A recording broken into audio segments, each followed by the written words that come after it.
સમગ્ર ગુજરાત અને ભારત દેશમાં હરેક વ્યક્તિના માનસમાં સૌથી મૂંઝવતો જો કોઈ પ્રશ્ન હોય અત્યારના સમયમાં તો તે છે કોરોનાને લઈને સમગ્ર ભારત દેશના અને ગુજરાતના લોકો જ્યારે ખૂબ જ ચિંતિત છે અને આનું નિરાકરણ શોધી રહ્યા છે. અનેક પ્રકારના સંશોધનો શરૂ છે, સરકાર દ્વારા વિશ્વના અનેક દેશો સંશોધન કરી રહ્યા છે. ત્યારે અત્યારે અમે વાત કરી રહ્યા છીએ ભાવનગરની અંદર. ભાવનગરના ખૂબ જ નામાંકિત દીપક ગોલવાલકર ડૉક્ટર છે.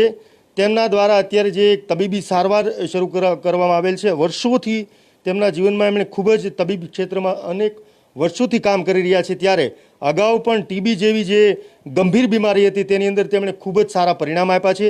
ત્યારે અત્યારે સૌથી મોટો પ્રશ્ન ભાવનગરની અંદર પણ છે. દિવસે ને દિવસે કોરોના પોઝિટિવ કેસમાં સતત વધારો થઈ રહ્યો છે. ત્યારે તેમના દ્વારા એક દવા દર્દીઓને આપવામાં આવી રહી છે.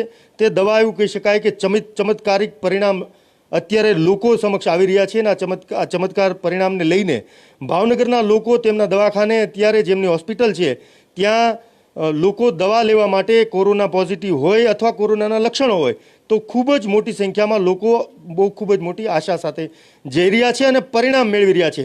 ત્યારે અમારી સાથે છે ડૉક્ટર દીપક ગોલવાલકર. સીધી જેમની સાથે વાત કરશું.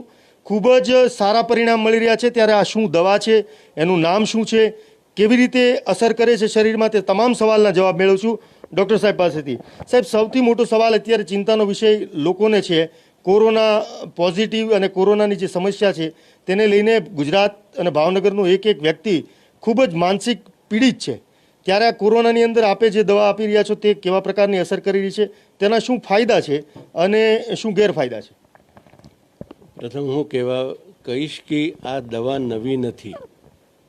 આ વર્ષોથી આ જૂની દવા છે. એને ઇન્જેક્શન બજારમાં અવેલેબલ છે અને સેકન્ડ વર્લ્ડ વોર પહેલાંથી આ દવા વપરાશમાં છે. આ દવાની ફક્ત મેં નવો ઉપયોગ શોધ્યો છે.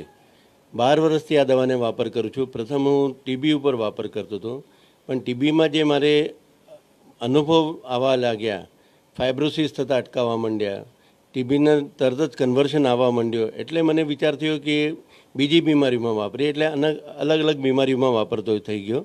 હવે લોકડાઉન પછી કોરોનાના હિન્દુસ્તાનમાં, વર્લ્ડમાં કોરોનાના દર્દીઓની સંખ્યા વધવા લાગી. હવે કોરોનામાં એક સમજવાનો પ્રયત્ન કરીએ. પ્રથમ 2 દિવસ આ વાયરસ જ્યારે આપણે શરીરમાં પ્રવેશ કરે તો નાક કાન ગળામાં રહે. 2 દિવસ ત્યારે પછી એની સંખ્યા વધી જાય, પછી શ્વાસનળીમાં ઉતરવા માંડે. શ્વાસનળી ઉતરીને પછી એનો લોહીમાં જાય. હવે નાક અને ગળામાં આવે ત્યારે ત્યાં જે સોજો કરે પેશન્ટને, સૌથી પ્રથમ બધા દર્દીને એક જ ફરિયાદ હોય કે ભૂખ અને શ્વાસ બંધ થઈ ગયો. ભૂખ લાગતી બંધ થઈ ગઈ અને શ્વાસ નથી આવતો. સખત નબળાઈ આવે. ફ્લૂ થાય પણ ફ્લૂમાં એટલો નબળાઈ નથી આવતી જેટલી કે આ વાયરસમાં નબળાઈ આવે. એટલે આ એક પ્રથમ લક્ષણ આવે. હવે અંદર ગયા પછી ઉધરસ આવવા માંડે, તાવ આવવા માંડે. સાથે તાવ શરૂઆતથી જ શરૂ થઈ જાય, તાવ આવીને ઉતરી જાય. પછી ગળામાં જ્યારે શ્વાસનળીમાં જાય ત્યારે શ્વાસ લેવામાં છાતીમાં મૂંઝવણ શરૂ થઈ જાય. પછી વધી જાય તો એ જે છે ને શ્વાસ લેવાનું ઓક્સિજન લેવલ ઘટાડવા માંડે. હજી વધી જાય તો લોહીને અંદર નુકસાન કરવા માંડે. હવે મિથિલિન બ્લૂના જે છે ને આ 3 તબક્કામાં કામ કરે છે. એક તો મિથિલિન બ્લૂ તમે નાના હતા ત્યારે જે છે ને આજે આપણે કંઈ ગુમડું થઈ જાય, ડૉક્ટર પાસે જાઓ તો એ દવા ચોંટાડતા હતા, બુરી દવા લગાડતા હતા. અને એ દવા લગાડવા પછી તમારે કોઈ એન્ટીબાયોટિક લેવાની જરૂર નહોતી પડતી. લોકલ ચોપડી દે એટલે 3જે દિવસે એ રૂજ આવી જતી હતી, ગુમડા સારા થઈ જતા હતા.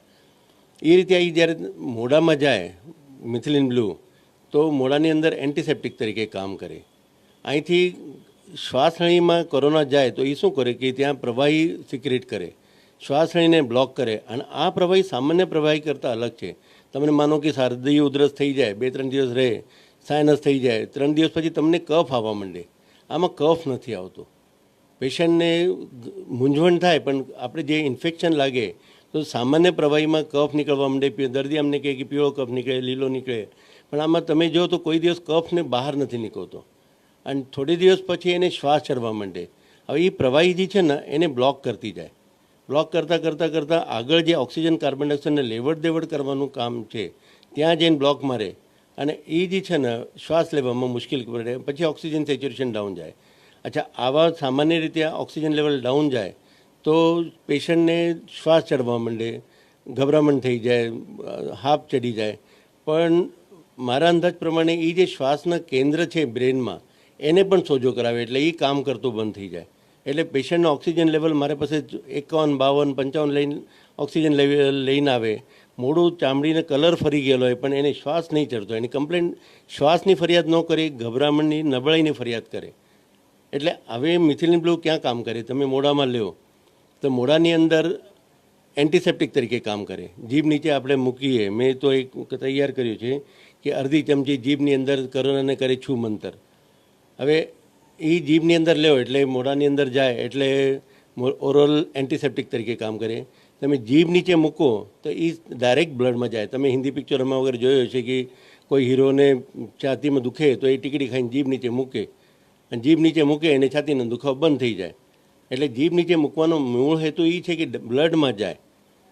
અચ્છા, ટીબીમાં મેં જોયું કે ફાઇબ્રોસિસ નથી કરતો. એની સૌથી મોટી પ્રોપર્ટી જે મેં વાપરવા માગું છું એ ફાઇબ્રોસિસ નથી કરતો. હવે અંદર જે પ્રવાહી જાય, સામાન્ય ઉધરસ, કફ, કોઈ પણ કફમાં કફ નીકળવા માંડે, દર્દી અમને કહે સાહેબ કફને પાકે એવી દવા આપો ને, પીળો કફ નીકળી જાય એટલે એમને રાહત થાય. પણ તમે કોઈ પણ દર્દીને જુઓ તો કફ નથી નીકળતો, એ સીધા ફાઇબ્રોસિસ કરે. ફાઇબ્રોસિસ એટલે તાતણિયા કરી નાખે. દાજી ગયેલી ચામડી કેમ કડક થઈ જાય એ રીતે કરી નાખે. તો આ ફાઇબ્રોસિસ ટીબીમાં મેં જોયું કે ફાઇબ્રોસિસ નથી કરતા, એટલે મેં ઇનેલેશન આપવાનું શરૂ કર્યું. ઇનેલેશન આપવાથી જે દર્દીને મેં આપ્યું એને બધાને ફાઇબ્રોસિસ થતાં અટકી ગયો. અલ્વ્યુલર કેપિલરી બ્લોક કરે એટલે ત્યાં શ્વાસનળીના જે કેન્દ્ર છે જ્યાં ઓક્સિજન કાર્બન ડાયોક્સાઇડને લેવડ દેવડ કરે એ અટકાવે. અને બીજું જીભ નીચે મૂકો તો લોહીની અંદર જે વાયરસ થોડો પહોંચી ગયા હોય તો મારે પાસે એક ચીનના રિપોર્ટ આવ્યા કે આઈવી ઇન્જેક્શન આપ્યા તો 2 મિનિટની અંદર એ પ્લાઝમામાં જેટલા વાયરસ હતા એને મારી નાખ્યા. બીજું એ ત્યાં બ્લડમાં સાફ કરે. એટલે અત્યારે જે ઇટાલીના રિપોર્ટ આવ્યા કે લોહીમાં ખરાબી કરે, પણ આ પણ તમે લેવો તો એ પણ અટકાવી દે. એટલે આ મિથિલિન બ્લુ ત્રણેય લેવલમાં કામ કરે છે. લોકલ એન્ટિસેપ્ટિક તરીકે, જીભ નીચે ઇનેલેશનમાં ફેફસાની અંદર ફાઇબ્રોસિસ અટકાવે, અને ત્રીજું જે નુકસાન ડેમેજ અલ્વ્યુલર કેપિલરી બ્લોક હોય એને ત્રણેયને અટકાવવાનું કામ કરે. અને એક સિમ્પલ દવા છે, એટલે એ દવા નવી નથી, એટલે બહુ જૂની દવા છે, ફક્ત ઉપયોગ મેં નવો શોધ્યો છે. સાહેબ, ગોલવલકર સાહેબ સાથે હજી પણ વાત કરશું, પરંતુ એક સૌથી અગત્યની વાત એ છે કે જે સૌથી કોરોનાના જે દર્દીઓ છે તેમાં ફેફસાને લઈને, ઓક્સિજનને લઈને ખૂબ મોટી વધારેમાં વધારે સમસ્યા જોવા મળી છે. ત્યારે આ મિથિલિન બ્લુ નામની જે દવા છે, જે વર્ષો પહેલાં સાહેબે તો ભાવનગરની સમગ્ર ગુજરાત એશિયામાં સૌથી મોટું નામ હતું G3ની ટીબી હોસ્પિટલ, એમાં ખૂબ કામ કર્યું છે. ત્યારે એ સમયે પણ જે ફેફસાની જ બીમારી છે ટીબી, તેની અંદર જબરજસ્ત પરિણામ આવી ચૂક્યું છે તેવું સાહેબનું કહેવું છે. અને અત્યારે પણ પરિણામ સારું આવી શકે છે. એથી વધારે વિશેષ વાત કરું તો સાહેબનું જે એમનું કામકાજ છે તે અત્યારે મેં સવારનો એમનો સંપર્ક કરતો હતો, ત્યારે અત્યારે મારે એમની સાથે ઇન્ટરવ્યૂનો સમય મળ્યો છે, કારણ કે એટલા બધા દર્દીઓને એમને તપાસવાનું હોય છે અને એમના માટે સૌથી મહત્ત્વનો એમનો દર્દી જ છે. એટલે એમનું જીવન એવું કહી શકાય કે સંત જેવું છે. અગાઉ પણ એણે સરકારમાં પણ અને શહેરમાં પણ અનેક સેવાભાવી સંસ્થાઓને કહ્યું હતું, જાણ કરી હતી કે તમે આ જે દવા છે મિથિલિન બ્લુ એનો વધારેમાં વધારે લોકો સુધી પહોંચાડો. હું મારા તરફથી કોઈ પણ ખર્ચા વગર હું આપીશ, એવા પણ અમને જાણવા મળ્યું છે શહેરમાંથી. ત્યારે આવા પ્રકારની ભૂમિકા કોઈ પૈસા રળી લેવા માટે નહીં, પરંતુ જે અત્યારે ઘરે ઘરમાં જે કોરોનાને લઈને વ્યક્તિ રીબાઈ રહ્યો છે, પરિવારના માળા વિખાઈ રહ્યા છે, ત્યારે તેમાં ચોક્કસપણે કોઈ પણ પ્રકારની અતિશયોક્તિ નહીં, પરંતુ શહેરની અંદર મને જાણવા મળ્યું છે તે પ્રમાણે આશરે 1000થી વધારે લોકોને સાહેબે આ પ્રકારની જે કોરોનાને લગતી જે ચિહ્નો છે, તાવ આવો કે જે અનેક પ્રકારની બીમારી, એમની સાહેબ પાસેથી પણ જવાબ મેળવશું કે આમાં હકીકત કેટલી. ત્યારે આ જે બાબત છે, આ દવા છે, તેને સરકાર દ્વારા, જે વહીવટીતંત્ર દ્વારા ગંભીરતાથી લેવી જોઈએ અને શું કરવામાં આવે. સાહેબ જેવા નિષ્ણાંત વ્યક્તિ પાસેથી સલાહ લઈ અને જો અનેક લોકોને ઉપયોગ કરવામાં આવે તો ચોક્કસપણે પરિણામ મળી શકે એમ છે. ભાવનગરની અંદર ખૂબ સારું પરિણામ મળ્યું છે. સાહેબ, અત્યાર સુધી અમને એવું પણ જાણવા મળ્યું છે કે ખૂબ મોટી સંખ્યાની અંદર જે લોકોને જાણ થતી જાય છે, અમને ખ્યાલ છે કે તમને મીડિયાનો સંપર્ક કરતા તમને દર્દીઓને સારા કરવા એ મહત્ત્વનું છે. પરંતુ અમારો પ્રયત્ન એટલા માટે છે કે ગુજરાતની અંદર ઘરે ઘરમાં લોકો માનસિક રીતે અને શારીરિક રીતે પીડાઈ રહ્યા છે, ત્યારે સાચી હકીકત લોકો સુધી પહોંચે, વિકલ્પ નથી એટલા માટે. તો સાહેબ, આ દવાથી કેવા પ્રકારના પ્રયત્નો કરવામાં આવે તો લોકો સુધી પહોંચે, અથવા એના ફાયદા શું છે?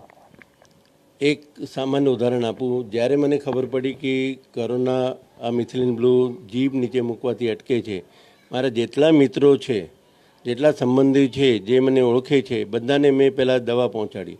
મેં કીધું તમે આ દવા જીભ નીચે અડધી ચમચી ફક્ત મૂકી દો, રોજ મૂકી દો. મને પૂછે કે કેટલા દિવસ મૂકવાના?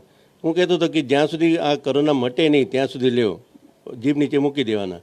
આ ઉપયોગ ફાયદો કરે, કામ કરે, એને ગેરંટી પ્રૂફ હું પોતે છું. ડૉક્ટર પાસે તમે જાઓ તો ડૉક્ટર પીપી કિટ પહેરીને બેઠા હોય, 5 ફૂટ દર્દીને દૂર રાખે, કોઈ દિવસ અડે નહીં. આપ મારા ક્લિનિકમાં આવ્યા, કોઈ દિવસ તમે જોયું નહીં હોય કે મેં પીપી કિટ પહેરી છે કે પેશન્ટને તપાસ નથી કરતો.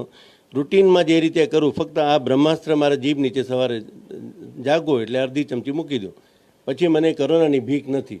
અને જેટલા મિત્રોને મેં આપ્યા છે, લગભગ 1000 તો મને નામ યાદ આવે કે આમ તો વધારેને આપ્યા છે, જેટલાને આપ્યા એને મેં લિસ્ટ મંગાવું છું. આમાંથી કોઈને કોરોના અત્યાર સુધી થયું નથી. એક વચ્ચે વાત લઈ લઈશ કે હું સાહેબના હોસ્પિટલમાં આજે જ એમના ઇન્ટરવ્યૂ માટે ગયો હતો. ખૂબ મોટા દર્દીઓની લાઈન હતી, મોટી સંખ્યામાં. પરંતુ જ્યારે સાહેબે વાત કરી છે ત્યારે હું પોતે તાજનો સાક્ષી છું, મેં નજર સમક્ષ જોયું છે. ઘણી બધી સંખ્યાઓ છતાં સાહેબે માસ્ક નહોતું પહેર્યું, ગ્લોવ્સ નહોતું પહેર્યા, અને છતાં આમ છતાં તપાસી રહ્યા હતા, તે મેં જોયું છે. અને છેલ્લા 4 મહિનાથી સતત અવિરત કામ કરી રહ્યા છે. તેમને કે તેમના સ્ટાફને કે અંદર જે મેડિકલ કે ખૂબ મોટું સાહેબનું ટીમ છે, તેમને એક પણ વ્યક્તિને કોરોના કે તેની અસર નથી થઈ. તેનું કારણ સાહેબના કહેવા પ્રમાણે આ મિથિલિન બ્લુ છે. સાહેબ, ખાસ કરીને એક સવાલ પૂછવા માગીશ કે આની કોઈ આડઅસર ખરા, અથવા કેવી રીતે લેવાય? હજી કોરોનાને લઈને ચિંતિત છે તો લોકો આ મિથિલિન બ્લુ બધે મળે કે ભાવનગરમાં જ મળે, અન્ય જગ્યાએ અવેલેબલ કેવી રીતે લોકો મેળવી કેવી રીતે શકે? એની જે છે ને ઇન્જેક્શન્સ અવેલેબલ છે. ઇન્જેક્શનમાંથી સોલ્યુશન તૈયાર કરીને કરી શકાય. બાકી પાવડર, મેડિકલ પાવડર મળી જાય તો આમાંથી સોલ્યુશન તૈયાર કરી શકાય. અને 0.1% સોલ્યુશન તૈયાર કરવાનું છે. 0.1% 2.5 ml જીભ નીચે ફક્ત રોજ મૂકી દેવાનું. આડઅસરમાં એટલા વર્ષોથી વાપરું છું. ટીબી માટે તો મેં 12 વર્ષથી વાપરું છું. અને XDR જે કહીએ કે એક્સ્ટ્રીમ ડ્રગ રેઝિસ્ટન્સ, આવા દર્દી મારા પાસે આવતા હતા. MDR એન્ડ પ્રાઇમરીને તો મને ભીક જ નથી. હોય પણ ફેફસા સારા, પૂરી શક્તિ હોય પણ સારા થયેલા છે. એટલે એ જે છે ને ફક્ત એક સાઈડ ઇફેક્ટ એટલે નેબ્યુલાઇઝર આપવું. અમુક દર્દી ફરિયાદ કરતા હતા કે સાહેબ તમે આ લીધા પછી મને 3 કલાક થોડો નાકમાં બળતું હતું. અમુક દર્દીને પેશાબમાં જીભ નીચે મૂકવાથી ગ્રીન કલરના યુરિન આવે. બાકી કોઈ આડઅસર ચોપડામાં જોવા જાઓ તો મોટા પાના ભરેલા છે સાઈડ ઇફેક્ટના. પણ 12 વર્ષમાં મેં હજી સુધી એકય દર્દીની આના સિવાય કોઈ ફરિયાદ જોઈ નથી. સાહેબ, નાશ લેવા આનાથી નાશ પણ લઈ શકાય આ મિથિલિન બ્લુનો? નાશ જ ફેફસાની અંદર જાય એ જ કામ કરે મેન. તમારે પ્રોફાઇલેક્ટિક ન થાય એના માટે અડધી ચમચી જીભ નીચે રોજ મૂકી દેવાની. ફેફસાની અંદર વાયરસ જતો રહે અને ત્યાં નુકસાન શરૂ કરે તો નેબ્યુલાઇઝર જ કામ કરે. અને નેબ્યુલાઇઝર એન્ડ સબલિંગ્યુઅલ તમે લેવો તો જ એને રિઝલ્ટ આવે. સાહેબ, અમને એક એવું પણ જાણવા મળ્યું છે કે રશિયાની અંદર કોઈ સંયુક્ત સંશોધન ચાલી રહ્યું છે, એમાં પણ આપનો સંપર્ક કરવામાં આવ્યો છે કે શું છે એની માહિતી? આજે મારો પેપર વાયરલ થઈ ગયો. આમાં રશિયાની એક લેબોરેટરી છે, સાયન્ટિસ્ટ, એ લોકોએ પેપર વાંચ્યું. પછી એમને 50 દર્દીઓ પર, લગભગ 45 દર્દીઓ પર, કોરોના થયેલા દર્દીઓ પર ટ્રાયલ લીધી. અને એને સંપર્કમાં જે આવતા હતા એને જીભ નીચે મુકાવીને ટ્રાયલ લીધી તો એને બહુ સારા રિઝલ્ટ આવ્યા. હવે એ બ્રિક જે રચના બની છે એની અંદર મને જોડાવા માટે એને અપીલ કરી તો મેં હા પાડી છે. મેં કીધું ચોક્કસ આપણે એની સાથે સંકળાવા માટે તૈયાર જ છીએ અને બધું કરશું આપણે. સૌથી મોટી ભાવનગર માટે અને ગુજરાત માટે ગૌરવની વાત તો એ કહી શકાય કે ઉત્તમ ભાવના સાથે ખૂણામાં બેસેલા આ ડૉક્ટર સાહેબને રશિયાના જે દેશના લોકો છે, સંશોધકો છે, તેમણે તેની નોંધ લીધી છે. ત્યારે ગુજરાતની અંદર જે બેઠેલા જેમની જવાબદારી છે, જે કરી શકે છે, તે સાહેબની જે કામ છે, જે મિથિલિન બ્લુ છે, તેની નોંધ લે તે સૌથી જરૂરી છે. કારણ કે સૌથી મોટી ગૌરવની વાત એ કહી શકાય કે જે રશિયાની અંદર પણ જ્યાં મિથિલિન બ્લુ સાહેબને જે પેપર હતો તેના દ્વારા તેમને રશિયા દેશની અંદર જાણ થઈ છે અને તેમની એક પ્રયોગ થયો હતો, તેની અંદર ખૂબ સારા પરિણામ મળ્યા છે. અને રશિયાના જે કોઈ એમના દ્વારા સરકાર દ્વારા સાહેબનો પણ સંપર્ક કરવામાં આવ્યો છે અને જે સંશોધન થઈ રહ્યું છે તેમાં સાહેબને પણ જોડવામાં આવ્યા છે. તે ખૂબ જ આનંદની અને ગૌરવની વાત છે ભાવનગર માટે, ગુજરાત માટે. સાહેબ, લોકો માટે સરળતાથી આ જે લોકો જોઈ રહ્યા છે તેના માટે સરળતાથી કોઈ માનો કે બરોડા હોય, કોઈ સુરત હોય, તે સરળતાથી લઈ શકે અને ઇઝી અવેલેબલ હોય એના માટે શું કરવું? કે કોઈની સલાહ લઈને, ડૉક્ટરની સલાહ લઈને લેવી જરૂરી છે કે કેવા પ્રકારના લક્ષણો હોય તો મિથિલિન બ્લુ લઈ શકાય? હવે એની મેં કીધું એ પ્રમાણે સૌથી પહેલાં મોઢાન નાકની ટેસ્ટ જતી રહે, સ્મેલ જતી રહે. પેશન્ટને ખૂબ જ નબળાઈ લાગે, એ સૌથી ઇમ્પોર્ટન્ટ છે. ફ્લૂ થાય તમને પણ તમે કામ મૂકો નહીં, પણ આ કોરોના થયા પછી તમે કામ ઊભા થવાની હિંમત ન થાય. શ્વાસ ચડે એ લેટ સ્ટેજ છે, ઉધરસ આવવા માંડે, તાવ આવવા માંડે. હવે એ જે છે ને એના માટે ત્રણેય, પહેલાં તો હું એમ કહીશ કે તમે બધાને અડધી ચમચી જીભ નીચે મૂકવાનું શરૂ કરી દો તો 10 દિવસમાં તમને એકદમ સારા પરિણામ આવશે. 10 જ દિવસ તમે બધાને આપી દો એટલે તમારી જે લોકડાઉન વગેરેની ચેન છે એના કરતાં એ ચેન તમે તોડવામાં એકદમ સરળ રસ્તો છે.